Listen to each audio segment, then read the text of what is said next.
এই আমাদের রোজকার রান্নার রান্নার থেকে ডিমের ইডলি। এটা খুবই সহজ বানাতে, বাচ্চাদের খুব পছন্দ, বাড়িতে গেস্ট আসলেও দিতেও সুবিধা, অল্প সময়ে সুন্দর হয়ে যায়।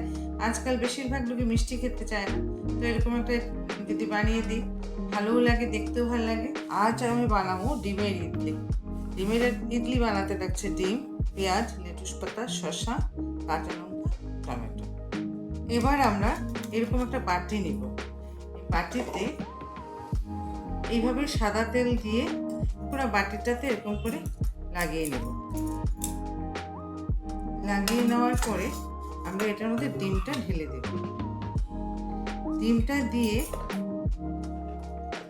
তাতে একটু নুন দিয়ে দেব, দিয়ে তারপরে মাঝখানে টমেটোটা দিয়ে সাইডে এই পেঁয়াজগুলো এরকম রিং রিং করে কেটেছি, পেঁয়াজগুলো এরকম করে দিয়ে দিব, দিয়ে কাঁচা লঙ্কাটা দুভাগ করেছি এটাও দিয়ে দেব।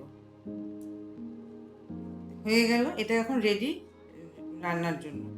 প্রিপারেশনটা ডিমের হয়ে গেল।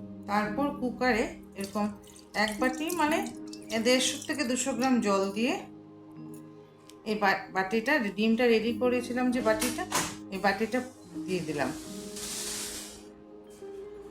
দিয়ে তারপর আমরা গ্যাসে কুকারটা এরকম বন্ধ করে দিয়ে দিলাম গ্যাসের উপরে। তো 2টা হুইসেল দেওয়ার পরে আমরা এটা খুলে দেব। আমরা এখন কুকার থেকে এই যে ডিমটা এভাবে সিদ্ধ হয়ে গেছে, এটা বের করব। কি করে বের করব? এরকম করে ডিমটাকে এরকম করে চামচ দিয়ে ঘুরিয়ে